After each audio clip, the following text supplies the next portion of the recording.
Happy New Year! Welcome to the very first episode of the Rondo. New year, same cast. I thought for the first one had to be right to bring my first guest, who was the co-host for a while there, but now commentator for NPL Victoria. He's one of the hosts of the national curriculum. And if you were following the World Cup, you would have seen him on ESPN FC. And I have to say, it was a proud moment for me. I know where I was. I was walking the dog at the dog park. When you sent me the link, I watched it and I was just beaming. Josh Parish, welcome back to the show. Applause. Cameraman, just hit the applause. You clap. Thank you very much. Yeah. This is a reunion Rondo special. Yeah. And before we kick off, shout out to PFC Vintage, not a sponsor of the show, but this Metro Stars kit from PFC, that Benfica jacket from PFC. Josh, how have you been? I've been good, man. Lot of World Cup. I'm still adjusting back to the sleep cycle, but it was about as good as a World Cup as we possibly could have hoped for. So a great end to the year, and I'm glad to get back into some football after being mired in cricket for the last week or so. And nothing like a good sporting spectacle to overshadow human rights violations. I thought it was a banger of a World Cup. When you invited me to come to Fed Square with you, I actually was super sick because at that point, I think it was Australia-Argentina. I'd watched almost every single game, and my body was like, you know what, time to shut it down. And I got very sick for about a couple of weeks there. So it was a good World Cup, and Australia put in a good showing. And today, I want to talk to you specifically about the state of Australian football. There's been a lot of drama in the last month, sorry. And I've been following it. I haven't really said anything because I wanted to be able to kind of read and take in everything. But before we start, at the very top, I gave you props. ESPN FC is a big deal, and I want to give you your roses for that because, for those that don't know, me and Josh have known each other since we were 12, right? Yep. 12, 13. Yep. We started high school together. We've been friends when he saw my Gary Neville bus card from Singapore. Do you remember that? Right? Yeah. This is a really deep callback, only for people that went to school with us. And I remember when we finished school, you said you weren't quite sure what you wanted to do. And I remember recording a podcast together just to trial it, just to get your toe in the water at my dining table at my parents' house. On iPhone headphones. Just chatting shit.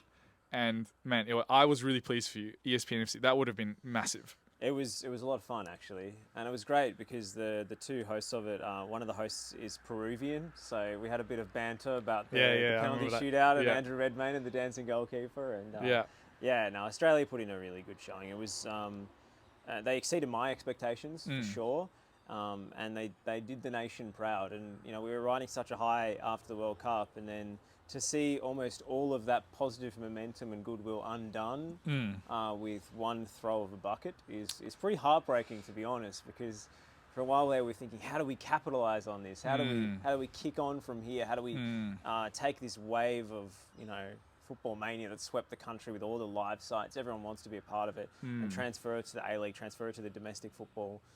And unfortunately, we're at a point now where, considering the very, existential future of the game after one incident that's made headlines for the wrong reason.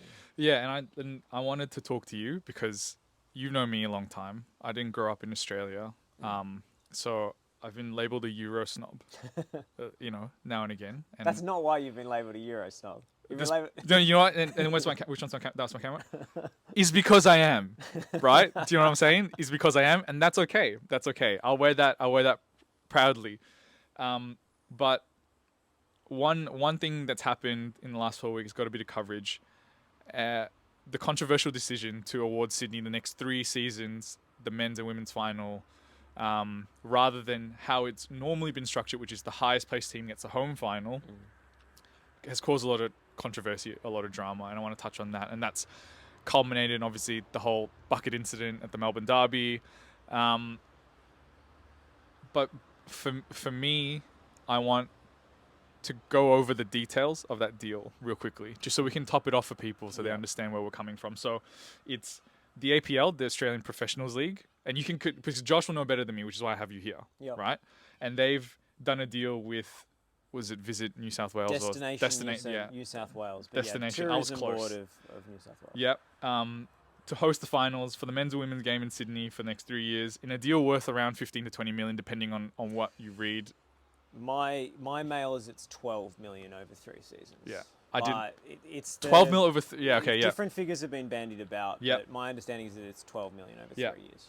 And a lot of the things that I've been reading, obviously the initial uproar about, they're stealing the game, they've really ruined it. It's about money. But then the opposite side of that is the historical lack of investment in the game and the need for a cash injection. It's the two different sides that I've been reading. So for those that are new to this, and because there'll be some people that watch it that aren't from Australia, give us the state of play. Is Australian football at war? Well, it certainly was. And I think the incident, the derby, which we'll get to, has sort of meant the fans have kind of lost the moral high ground in this debate. But the tradition of meritocracy and awarding the grand final based on sporting merit and based on you finishing at the top of the table, your club, and therefore, the highest seeded, highest ranked team in the regular season getting to host the decider if they qualify, has been a tradition that hasn't just stretched back to the A-Leagues starting in 2005, but all the way back to the 80s. I think it was introduced the early 80s in the NSL. So it's been around for a very long time, and they've even had sort of home grand final systems in state-based competitions before the NSL even existed. So NSL being, for those that don't know, the National Soccer League, which was the competition that existed prior to the A-League starting in 2005, which involved a lot of so-called ethnic clubs set up by post-World War II migrants that came to Australia, basically, a lot of European migrant communities. And that was that sort of went bust in about 2003 or 2004, and there was a new competition set up, the A-League, which was sort of brand new clubs for the most part. Perth Glory being the exception. Yeah. And before you keep going, I want to just defend it myself, the Eurosnob label. I went to you in I think the first season, the A-League. Maybe the second. The second season where it was 15 people in the stadium. We watched Melbourne Victory play Brisbane Roar, and it was Bruce Jitte, Tommy Orr, Zulo. Yeah, I know my A-League. So don't... All right, continue. When have you ever attended an A-League game that I haven't invited you to? Yeah, because it's with cultural traditions, it's always right, at the risk of appropriation, is to go with the people that the tradition is theirs. And so I always go with you out of respect. Go on. Well, so anyway, the tradition of awarding the grand final has stretched back a long time, is my point. Yeah. And Australian football has gone through different iterations and gone to ground zero a couple of times. But that tradition has persisted, and to throw that away is a significant thing. Yeah. I objected to the messaging at the time this was announced because Danny Townsend, who is the CEO of the APL, the former CEO of Sydney FC in the A-League, has already had to combat a perceived Sydney bias in every decision that's made in Australian football. Because the headquarters of the APL are in Sydney. The headquarters of Football Australia, the federation, are in Sydney as well. And it seems as if every significant decision and event, say, the Women's World Cup final this year is going to be held in Sydney, the All-Stars game against Barcelona was in Sydney. Yeah. It's just the default every single time. Yeah. And from the other states, around Australia, the other cities, Adelaide, Melbourne, Brisbane, etc., feel that there is a Sydney slant, if not a Sydney bias, in the way these competitions are run. Yeah. And he came out and he was front and centre on this announcement. It seemed to be his brainchild.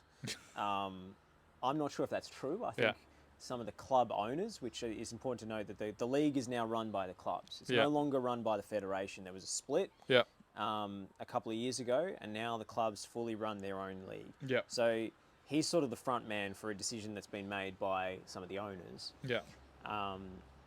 But he said it was about establishing a new tradition, and Sydney it's going to be like going to Wembley when you make the FA Cup final and all this. And things we already have a tradition. Yeah. And that's what that announcement ignored. Yeah. And I think if they'd been a little bit more honest and from the start and come out and said, actually, we just need the money here. Yes. This is a significant investment for a game that doesn't attract it a lot of the time. Yeah. I think people would have been more receptive to it, especially if they gave some indication as to where that money was going to go. Yeah. And if it was going to something constructive, say re-establishing the youth league, which hasn't existed for a number of years and was they promised to reinstate it when they split from Football Australia, and they never have, and it's never been a priority. If they said, this money's going to let us, re-establish the youth league, I think people would have understood. Yeah.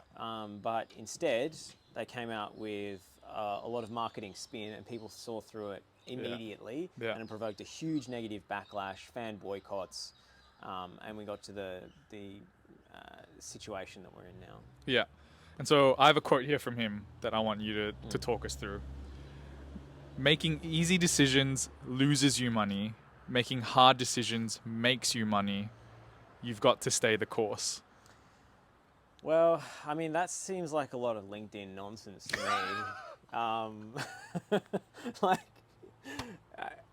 Does he think he's Elon Musk? I don't know. But that a lot of the rhetoric comes from a place of, actually this is good for you. And, the fans are reacting with a lot of emotion right now and they're not being rational, but once the emotion fades, they'll see we're actually acting in their best interest. Yeah. And he made a lot of tone-deaf comments like that, which made people feel like they were being treated like idiots. Yeah. He also, at one point and during his interviews and, the media tour he did on this, said that football in Australia was only 16 years old, which is like... I can't even begin to explain how wrong that is. Football in Australia is about 130 years old. Yeah. And one of the clubs in the competition currently is older than that, in Perth Glory, who were established in the 90s. So, it's totally crazy. So I think people have objected to the way they've been communicated with. Yeah. And that's a huge part of this. But also... you're giving up something, you're having something taken away from you in being able to have a grand final in your own city. Yeah. And there's also the legitimate question of how expensive is it going to be for fans to travel? Are the APL going to subsidise airfares? Because domestic airfares in Australia are incredibly expensive at the moment. Yeah. And accommodation for fans who want to travel interstate, for members of those clubs that qualify. Is the A-League in a strong enough position in the sort of sporting marketplace that they're going to be able to draw a neutral crowd or draw a crowd when it's, say, Adelaide United versus Melbourne Victory and it's staged in Sydney? Yeah. Are enough fans going to travel to actually fill out a giant stadium? Or whether it's the new Allianz. That's 40 or 50,000 seats to fill. Yeah. And the A-League struggles for attendances at the very best of times. So when you don't have one of the home clubs involved, that's a huge question mark. So, and they talked about staging the A-League Women's Grand Final there as well. But the A-League Women's season is much shorter and finishes months earlier. So are they going to delay the Grand Final or are they going to shift the entire women's calendar? Like, this has a huge flow-on effect for the Women's League that no one seems to be talking about. Yeah. And it's never been explained and no one seems to care. Yeah. It's been talked about that they're going to have the Women's Grand Final, the All-Stars game, and the Men's Grand Final in the same week, and it's going to be this festival of football. Yeah. How's that actually going to work? Yeah. None of that has been explained. They haven't ironed out the details before they've announced it. And I think that's been a huge mistake, and they haven't got the messaging right here because, if they'd had all their ducks in a row already, people wouldn't be left with so many question marks, and they've been able to sell it a bit better. And so let me play devil's advocate for a little bit, because I think it's important we give the opposite view. All right. And so I pulled this from Keep Up, and I'm assuming it's just an A-League or APL media release, right? Keep Up being the A-League funded. The state-funded media arm. Yeah, I mean, they theoretically have editorial independence, but that's always a tough line to walk when your money comes from the league. Yeah. So these are the 3 reasons why Sydney, and I pulled this from an article from their website. First, tradition. So you already referenced this, a building of tradition. They likened it to the walk to Wembley on FA Cup final day, or the Coupe de France final played at the Stade de France, at the end of the season.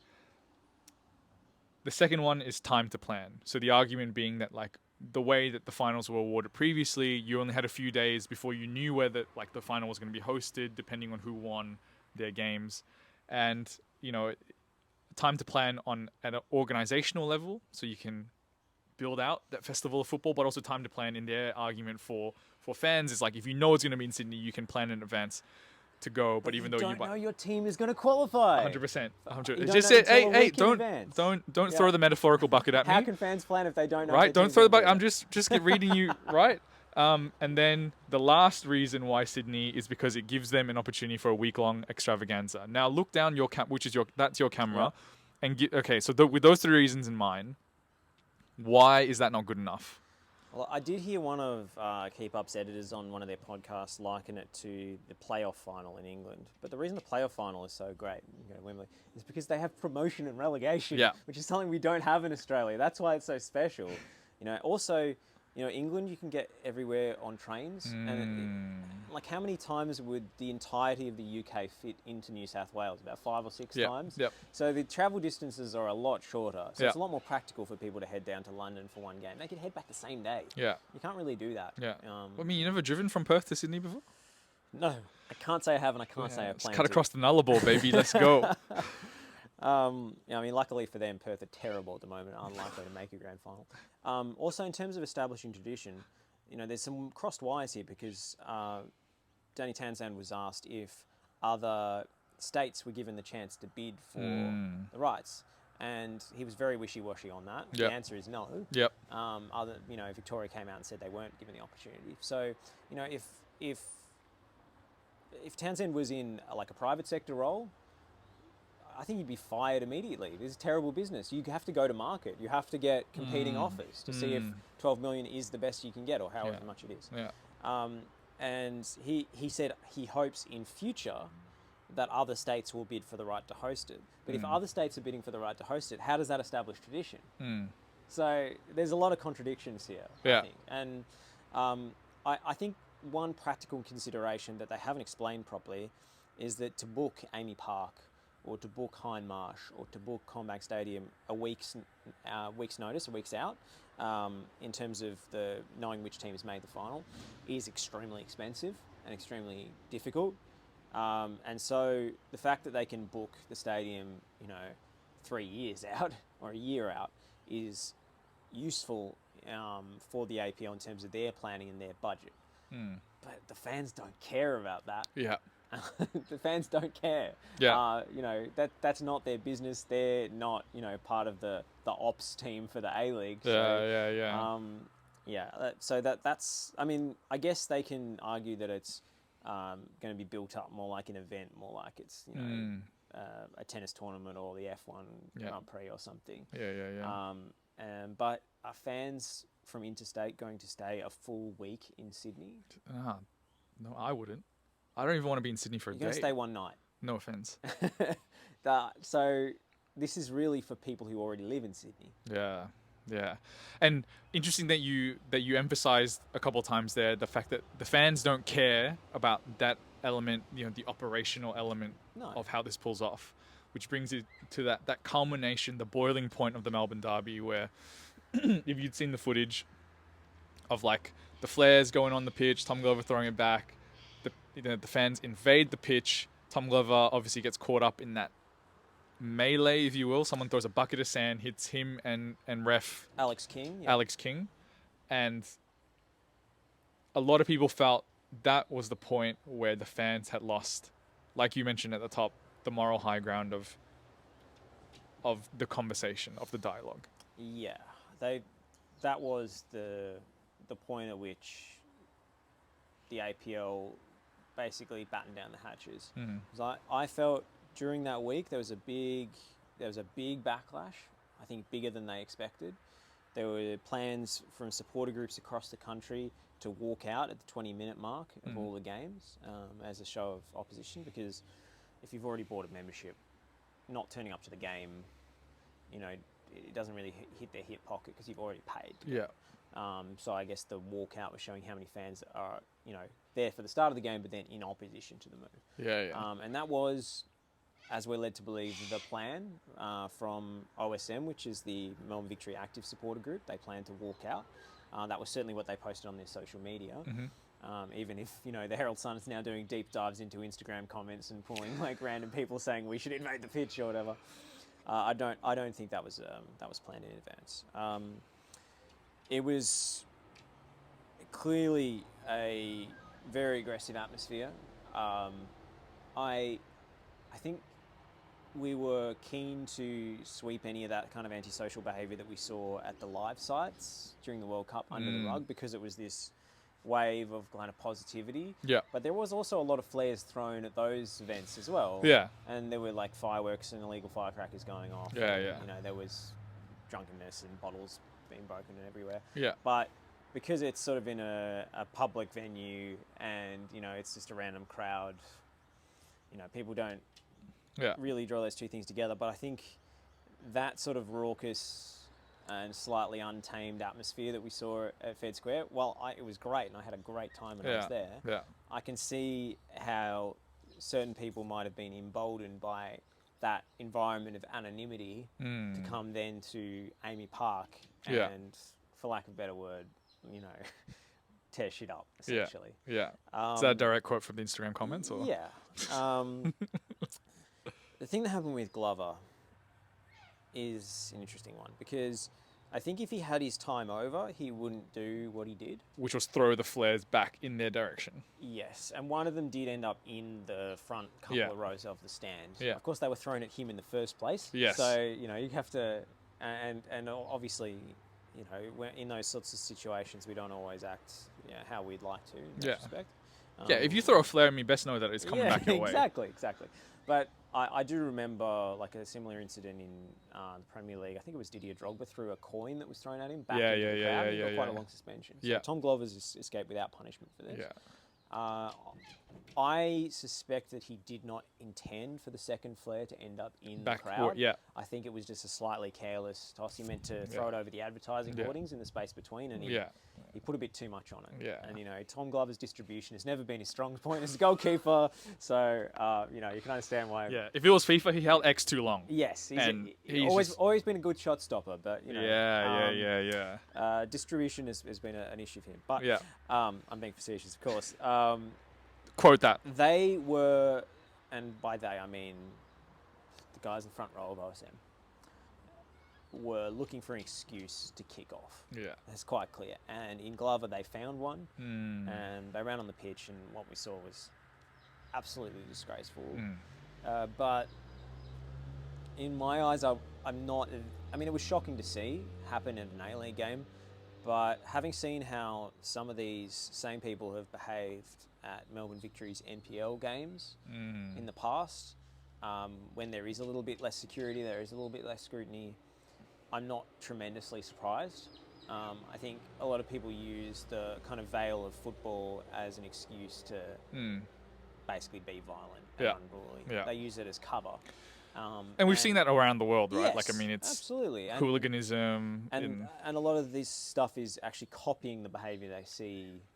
Like the ultras. Yeah, the ultras in South America or Eastern Europe or wherever. You name a place. Yeah. You know, you've got fans like this. You've got firms who turn up to fight, essentially. Yeah. But Melbourne Victory, we're not used to that in Australian sport. Yes. And Melbourne Victory have had a radical element in their fan base for a long time. Yes. That the club has been reticent to deal with. Yeah. Because they didn't want to be perceived as anti-fan. And they've had a lot of standoffs with their supporters in the past, and a lot of boycotts and walkouts and protests. It's gone on for years. And I think they were trying to rebuild some bridges.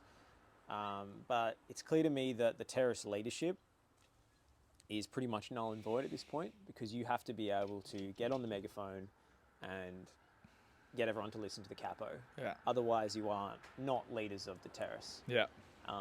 And they didn't show leadership in that situation, and they should have been out of the ground already. So, it was very, very sad to see, but and it's come out since that, you know, a number of the fans who actually got on the pitch were already serving life bans from all football matches in Australia. So the efficacy of those bans and how to actually enforce them at the gate has come under question as well. That's interesting. But I think they are connected but separate issues, the grand final and the pitch invasion. Yeah. And this has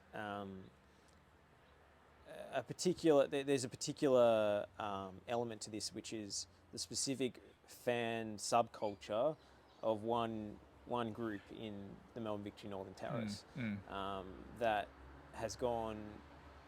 I guess they've turned a blind eye to for far too long. Yeah. And the light has been shone on it in the most brutal way possible, and it's going to cost the club reputationally, but also cost the club financially in a huge way. Yeah.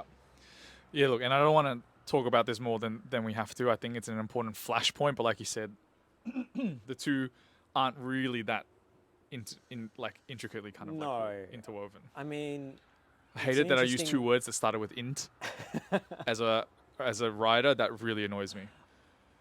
It's an interesting thought experiment to think about, does this happen if the APL Grand Final decision doesn't happen? And I guess the atmosphere is not the same. Yes. But something like this, probably not this bad, but something like this was always going to happen if these people were allowed in the stadium. Yeah. And it's come out that the guy who actually threw the bucket was involved in an infamous brawl at a Melbourne Victory South Melbourne NPL game about 6 years ago, and he just finished serving a 5-year ban in Victoria. And I don't know what his role was in that particular altercation, but I know that bleach was taken from a cleaning cart and thrown. So, it was a pretty serious incident. And they have a track record. Yeah. And it's about 150 to 200 of them. Yep. And if we can weed them out of Melbourne Victory's active support, I don't think there's a problem anymore, to be honest. I don't want no problems. We're just having conversation, so don't get antsy and start I want to. There's been multiple incidents recently as well. Just last season in the NPL Victoria, there was a brawl. You know what? You're right. Name and shame. Give him. There was a brawl at Springvale White Eagles. Yeah. It's the same dudes. It's the same dudes every time. Yeah. And they're mostly dudes. There was one woman I saw on the field. That was about it. So equality.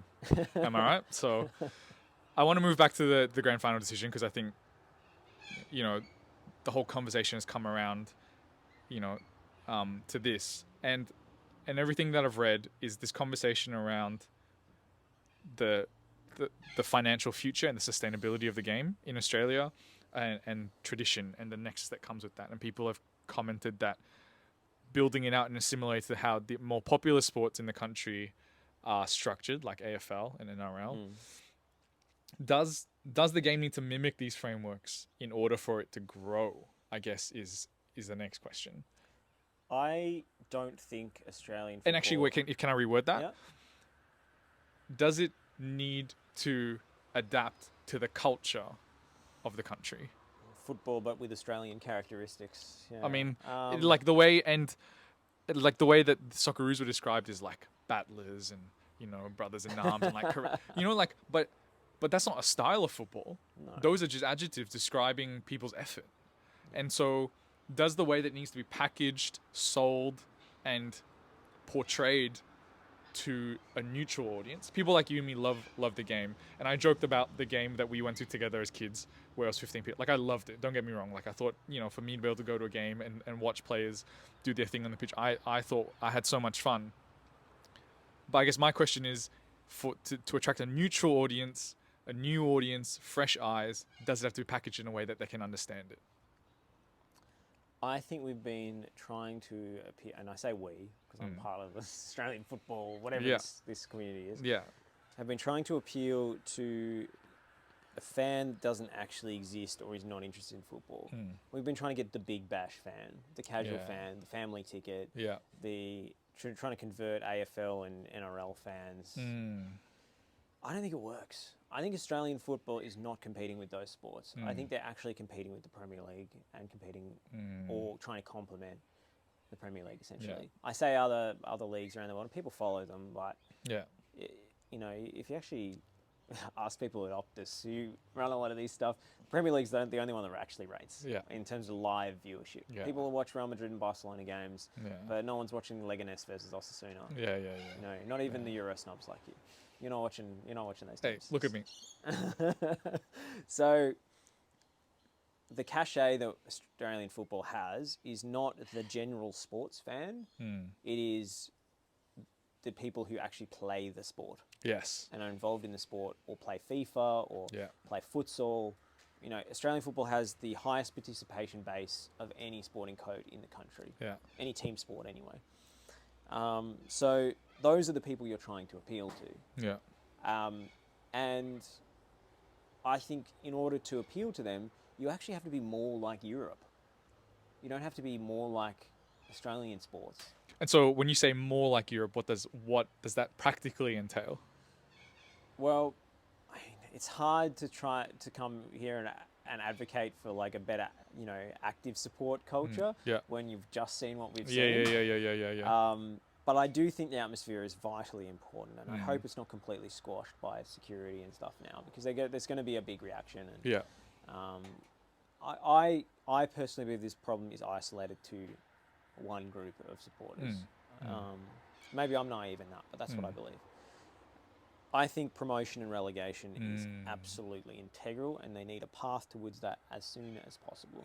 Now, the Australian professional leagues, that is not in their interest, because they are run by the professional clubs. Yes. And if some of these clubs get relegated, there's a chance that they might not exist. But I think we need a bit more of a Darwinistic approach to football in this country. We can't think that these clubs are too big to fail. Yes. We need meritocracy. Extreme meritocracy is my view. Yeah. You know, like there's a lot of dormant powerhouses, even here in Victoria, South Melbourne, Preston Lions. Yeah. Clubs with huge amounts of supporters that would come out. And no one's a bigger advocate for like the NPL than you. But there's a ceiling. There's an artificial ceiling on their aspirations. At the moment, there are discussions ongoing for the National Second Division, which is likely to start in 2024. And that's a good step in the right direction to promotion or relegation. But I honestly think we need to speed up the timeline on this, because every year the second division, you know, it's N+1 is the year that it's going to be introduced. The can has been kicked down the road so many times. Yeah. I also, you know, I think sometimes the tickets are too expensive. Yeah. In some grounds, it depends on the club. Yeah. But how much are tickets? Because I haven't. It varies across the competition. You know, general admin seats can be as cheap as $20 or $25 to as expensive as, you know, a $35, $40 ticket, and that's way too much. It depends on the club. And it depends on the venue. Yeah. And also once you add like Ticketmaster fees and all that kind of stuff on top. So how are those guys at that band getting in? Because you know what I think it is they're going $40. Hop a fence. Well, I mean, I don't think it's that expensive at Amy Park, but it's tough because short of people presenting IDs at the gate, you know, are you going to have a wall with 150 faces on it, and the security guard has to like, you know, when Michael Scott goes into the Chinese restaurant and then he tries to leave and not pay, and then they take a Polaroid of him and he goes on the wall of fame of like people that just tried to like dine and dash. We should have that. Well, we probably do, but you know, there's security guards on minimum award rate. You know, which one of them is going to be mad enough to tell one of these pretty violent customers, not today, mate? And that's the issue that you have. Or you give them performance-based bonuses. And so every person that you see from the wall of shame and you get them, you get, hey, I'm a problem solver. What do you want me to say? He's a big thinker. But I think your point on relegation and promotion is a big thing. That's something that as I was doing my research, and it doesn't seem like it, but I did research before you came because I wanted to be at least have a basic understanding of what was going on.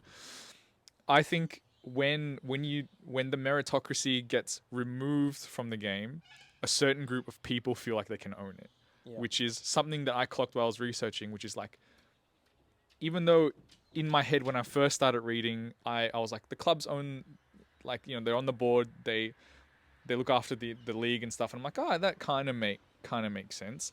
And then when you go deeper and you go, why is there no relegation or promotion? And you know, like, and it's because there's no incentive for them, because like you said, if you're too big to fail, something you do, what happens to the club financially? You know, their future looks a little bit more uncertain.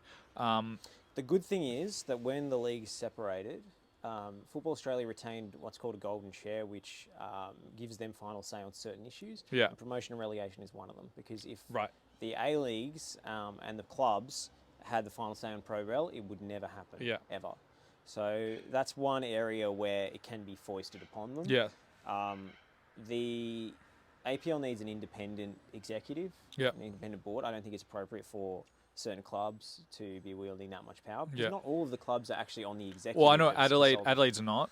No, it was like Western Sydney Wanderers, Sydney FC. Melbourne Victory's chairman actually resigned from the board in protest, apparently, after seemingly initially supporting the grand final move, which is a bit suspicious. But there are certain reforms that need to be made. There's also just the simple matter of how do you connect with the audience? How do you market to the fans you've already got? How do you market to the lapsed fans who used to be season ticket holders or used to come to a few games, don't come anymore? Yeah.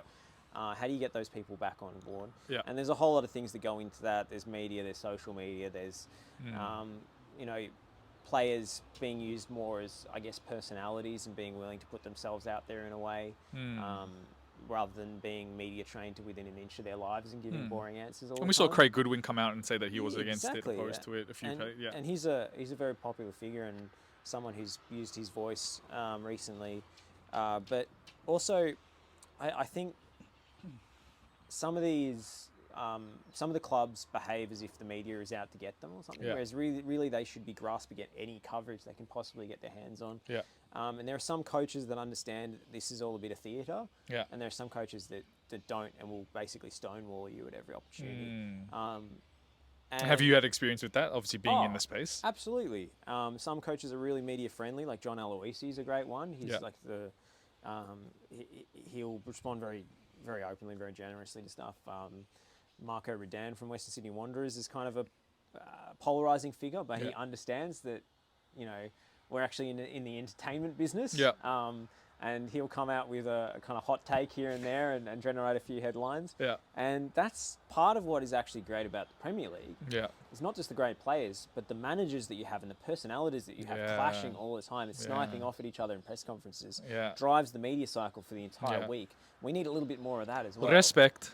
You know what I mean? Exactly. You need a few more Joses. You need a few more Peps. Yeah. And you need to make this not just a sport that you talk about when the games happen on the weekend, but a sport that's talked about all year round. Yeah. There's also no proper transfer market in Australia. Yeah. So the clubs that pick up players aren't actually paying transfer fees for them. So how are the NPL clubs expected to survive and thrive and grow? And actually, how are they incentivized to produce good players? Yeah. When they're not getting rewarded for it financially. Yes. So the A-League clubs have to be paying transfer fees. Yeah. And there needs to be a filtering down. How does it work then? Like if they wanted to get someone from the NPL and if they're not paying transfer fee, and don't give me inside baseball. No, okay. Just like for a broader kind of understanding. Basically, there's a very small amount of compensation. Yeah. Based on how long the players have been at that club, and if they were developed through that club, there's like a development fee, but it's only it's in the tens of thousands. Yeah. So if you had to sum up that process in a sound effect, what would that be? It's pittance. Yeah. It's pittance, and clubs at the semi-professional level don't want to stand in the way of a player's professional dreams. Of course, yeah. And therefore they sort of have to get out of the way, which means that the A-League clubs actually have unfair advantage, unfair pulling power, because we don't have an open pyramid. Yeah. So a lot of it comes back to promotion and relegation at the end of the day. I don't think it's a cure-all. Yeah. And it has to be implemented properly. Yeah. And also, Australia being a vast country with huge travel expenses, as we've covered with the grand final, it is very expensive to have a second division, but it is integral for the game's future to have a timeline for that. And I think it's interesting because I knew we'd land on the same page as the more research and reading that I did. Just the sheer idea of the meritocracy being, and I liked how you described like Darwinism almost, like just the best survive. And if you're not good enough, you don't. And I think some of these clubs are going to have to go bust, I'm afraid. Like some of these A-League clubs are not pulling their weight when it comes to attendances, when it comes to the money generated, when it comes to the investment in not only the playing squad, but also like the off-the-pitch facilities and player development, youth ranks. Some of them are not pulling their weight, and they're going to have to either, I guess, downsize and reframe their ambitions, or they're going to go bust. And I think that's a reality that the A-League and Australian football more generally has to face. We can't be too precious about this. And I like that, because I think like without it, we become like every other sport. I think, you know, when someone wins the NBA championships, they become world champions. In the same way that if you win the MLB or the NFL, you become world champions. And you can argue, right, like in a similar way here, like if you win the AFL grand final in Australia, you become world champions, because like without the meritocracy, without the global nature of the game, simply the best league is the best league. And you know, it's what makes our game so different, what makes our game so special, is that it's not geolocated, it's not strictly belong to one person, one group, one brand. Exactly. And when it comes to, you know, the reason why the World Cup, and you can talk about bribes and the like or whatever, but the reason the World Cup moves around every 4 years to a different country, it's, you know, like the relegation promotion thing, I think, is the biggest thing that's missing from the A-League. But it's also in the similar way that truth of the game is the reason why when the Super League stuff came out, there were protests and uproar around the country. And it's protectionism they were trying to introduce there. 100%. And on a that's micro, what we have in the A-League is protectionism. And on a micro scale, it's exactly what you can, you know, like exists in the A-League, like you say. But an element of that truth was present when the highest ranked team got a home final. The person that earned the home final got to play in front of their fans, got the home advantage, and that was like a beautiful element of the game, right? And you've lost that because now some group of people have just gone and said, and not explained themselves properly. Yeah. Sydney get to host it, regardless of who has earned that metaphorical right to play in front of their own fans, to have that advantage, to build that atmosphere out. And I think that is what has made this decision so unpalatable for people.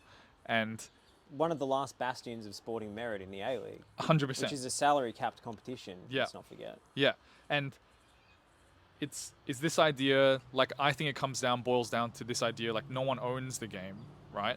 And this decision-making that circumvented, ignored, overlooked the people that make the game so special were the fans and the communities that kind of, like, give the sport life. And to end, you know, one last question for you is, what is being lost as a result of that? Well, I mean, the more cynical would say that the A-League was already a kind of corrupted and warped competition, and this is only kind of the tip of the iceberg. But for fans that have invested a lot of their lives in these clubs and in these competitions and tried to create the fan cultures that we have, this is a real kick in the teeth. And I think there are people who will never come back to the game as a result of not only this decision, but also the disgusting scenes that we saw at the Melbourne Derby. Has meant people have become disillusioned with those running the game, and also a lot of people, you know, who have been long-term fans of Victory have become disillusioned with their own club, being associated with all this stuff. So it's hit people on multiple fronts, and you know, the game can recover from this, but given the amount of negative headlines it generates, given the costs incurred, you know, just replacing the, you know, LED signage that they broke running on the pitch is going to cost hundreds of thousands of dollars. So, you know, Australian football is already, you know, operating on the margins of what it can afford. And, you know, financially it's facing an uncertain future. So I can understand the impetus for taking the money, taking the 12 million, but let's not forget they actually sold 33% of the competition to a private equity firm in a big money deal just last year. Yeah. So my question is, where's that money going? Yeah. Just how close to extinction are we? Yeah. So there's, you know, but the financial impact of leaving that $12 million on the table will be nothing compared to the people that actually abandon your sport as a result. Yeah. So if the boycotts do continue, people do turn their back on the game, even despite what happened at the Derby, it's going to hit the APL and the A-Leagues where it hurts, regardless of however much money Destination New South Wales are willing to put up. And I think on that note, it'd be interesting at the end of the 3 years when that Sydney deal is done, the lessons that we'll all take out of it as a sporting community, but for the APL as well, to understand that, yeah, if you don't include the people that make the game what it is into the dialogue and the conversation of making such a big change, a big shift from tradition, you fundamentally ignore the nature of our game, which is no one owns it. And when I mean that, I mean like in the sense of, I look at football as like you win it, you complete it for a moment. When you win a trophy, or like you score a penalty at Sunday League, or you make a big tackle in Churches League, like you complete it for a moment. But then when the 90 minutes, the 120, or the penalties are done, you hand it back, because at the next game, it's up for grabs all over again. Yeah. And fundamentally, that's what having a home final is. That's what the game is about. And yeah, you can't kill it just off one bad decision or one pitch invasion. You can't kill a game. You know, it might kill the A-League, but it won't kill football in this country, because the roots run far too deep in terms of the multicultural communities that we have here, in terms of the street football and the futsal culture that we have, in terms of all the people who run out on the weekend and represent their clubs or cheer on from the stands. We have a huge community participation in this game, and we saw during the World Cup just how many people are willing to jump on board when they see something worth supporting, which was the Socceroos at this World Cup. And if the whichever professional competition ends up reigning in the next couple of decades here in Australia, if people can see something that they are inspired by and something that they see themselves in and they see is worth getting behind, we will see a huge groundswell of support, just like we saw at Fed Square, at all those live sites around the country when the Socceroos did the country so proud. Josh, we've known each other a long time. And this is not because the camera's on and stuff, but like the work that you've been doing and being able to see how far you've come off your own back and your own effort and your own passion, I think is incredible and a reflection of kind of the broader community. So I think that's incredibly special, whatever the future of the game holds, as long as people like you are part of it.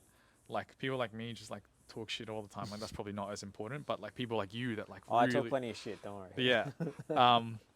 But so I just want to give you credit. I want to give you your roses, because I think the work that you do is incredibly important. So for people that don't know where to find you, just look at one of the cameras and plug yourself.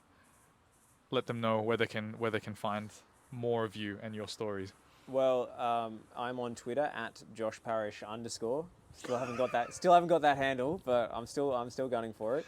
And I'm going to be on the National Curriculum podcast on ESPN Australia pretty regularly. Usually of a Sunday night, you can tune in live on the ESPN Australia New Zealand YouTube channel, and we have a lot of interaction in the comments, which is a lot of fun. Or you can find it on any good podcast platform. And I'll be back behind the mic this coming NPL season. NPL Victoria, that is, starting in February. And those games are all live streamed on npl.tv. Josh, you're my guy. Thank you so much for doing this. And let's hope the future of Australia takes a better turn. Thanks, Ryan. Let's go.